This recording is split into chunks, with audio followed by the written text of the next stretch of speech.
ಹೊಸದಾಗಿ ಇವಾಗ ಯಾರಿವಾಗ ಈ ರಂಗಕ್ಕೆ ಪದಾರ್ಪಣೆ ಮಾಡ್ಬೇಕು ಅಂತ ಅನ್ಕೊಂಡಿರ್ತಾರೆ ನಾವು ಯುವಕರು, ಅಂದ್ರೆ ವನ್ಯಜೀವಿ ಆಸಕ್ತಿ ಇರೋರು ಅವ್ರಿಗೆ ನಾನು ಒಂದು ಕಿವಿ ಮಾತು ಹೇಳೋದು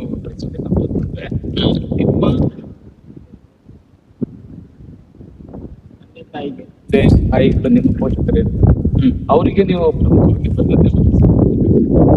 ಅಪಾಯಕಾರಿ ಕೆಲಸ ಇರೋದ್ರಿಂದ ಫಸ್ಟ್ ನೀವು ಭದ್ರತೆ ಒದಗಿಸ್ಕೊಡ್ಬೇಕಾಗುತ್ತೆ.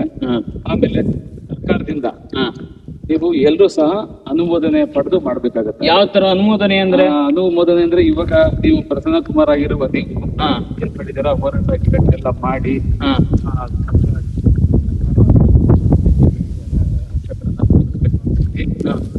ಪದವಿ ಕೊಟ್ಟು ಒಂದು ಹೋರಾಟನ ಮಾಡ್ತಾ ಇದ್ದಾರೆ. ಅಂತವ್ರ ಜೊತೆ ನೀವು ಕೈ ಅಂದ್ರೆ ನೀವ್ ಹೇಳ್ತಾ ಇರೋದು ಯಾರೇ ಆಗಿದ್ರು ರಕ್ಷಕರು ಮೇನ್ ನೋಡಿ. ಈ ಕ್ಷೇತ್ರಕ್ಕೆ ಬರೋದು ದೊಡ್ಡದಲ್ಲ, ಕ್ಷೇತ್ರದಲ್ಲಿ ಬಂದ್ಮೇಲೆ ವಾಪಸ್ ಹೋಗೋದಕ್ಕಾಗಲ್ಲ. ಕಾನೂನು ಬಹಳ ಸ್ಟ್ರಿಕ್ಟ್ ಆಗಿದೆ ಇಲ್ಲಿ.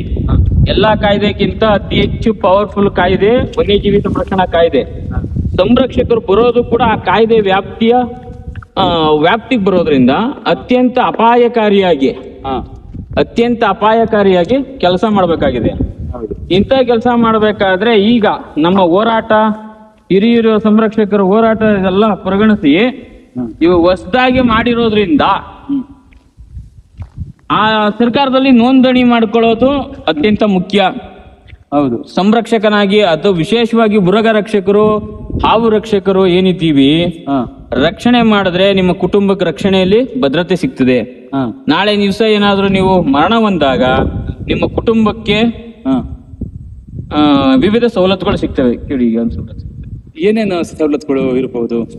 ಈಗ ಏನೇನ್ ಸವಲತ್ತು ಅಂದ್ರೆ ಮೊದಲಿಗೆ ನಿಮ್ಮ ಕುಟುಂಬಕ್ಕೆ, ನಿಮ್ಮ ಕುಟುಂಬ ಏನಿದೆ, ನೀವೇನಾದ್ರೂ ಬೈಕಲ್ಲಿ ಹೋಗ್ತಾ ಇದ್ದೀರಾ ಅಥವಾ ಟ್ರಾವೆಲ್ ಮಾಡ್ತಾ ಇದ್ದೀರಾ, ರಿಜಿಸ್ಟರ್ ಆಗಿದ್ದೀರಾ, ಸರ್ಕಾರದಲ್ಲಿ ಕಾರ್ಮಿಕ ಇಲಾಖೆಯಿಂದ ಮಾನ್ಯತೆ ಪಡೆದಿದ್ರೆ ನಿಮ್ಗೊಂದು ಸ್ಮಾರ್ಟ್ ID ಕಾರ್ಡ್ ಕೊಡ್ತಾರೆ. ಆ ಸ್ಮಾರ್ಟ್ ID ಕಾರ್ಡ್ ಇಂದ 5 ಬೆನಿಫಿಟ್ ಸಿಗುತ್ತೆ ನಿಮ್ಗೆ.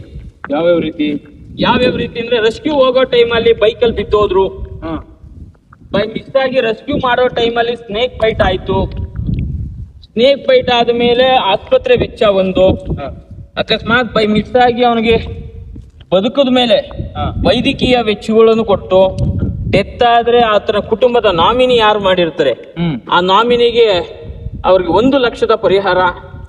ಅಕಸ್ಮಾತ್ ಆತ ಬದುಕಿದ್ರು ಅಂಗಾಂಗ ವೈಫಲ್ಯತೆ ಆಗಿದ್ರೆ ದೇಹದ ಎಷ್ಟು ಭಾಗ ವೈಫಲ್ಯ ಆಗಿದೆಯಾ ಆ ಭಾಗದ ಮೊತ್ತದಷ್ಟು ಪರಿಹಾರ, ಅಂತ್ಯಕ್ರಿಯೆಗೆ ಹಣ, ಜೊತೆಗೆ ನಿಮ್ಗೆ ಏನಾದ್ರೂ 2 ಮಕ್ಳಿದ್ರೆ ಡಿಗ್ರಿ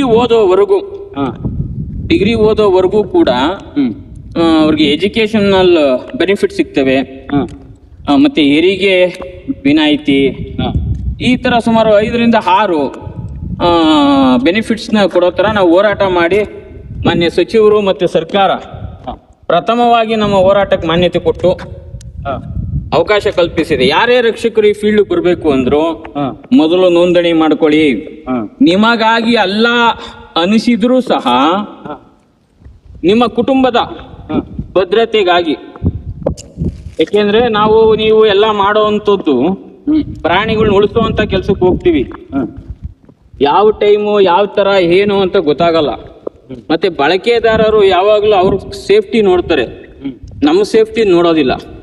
ಹಾಗಾಗಿ ನಮ್ಮ ಸೇಫ್ಟಿ ನಾವೇ ನೋಡ್ಕೊಬೇಕಲ್ವ, ನಮ್ಮ ಕುಟುಂಬಕ್ಕೆ ನಾವು ತೊಂದರೆ ಆಗ್ಬಾರ್ದು. ಹಾಗಾಗಿ ನೋಂದಣಿ ಮಾಡಿಸ್ಕೊಂಡು ಅವಕಾಶ ಪಡಿಸ್ಕೊಳ್ಳೋದು ಬಹಳ ಸೂಕ್ತ.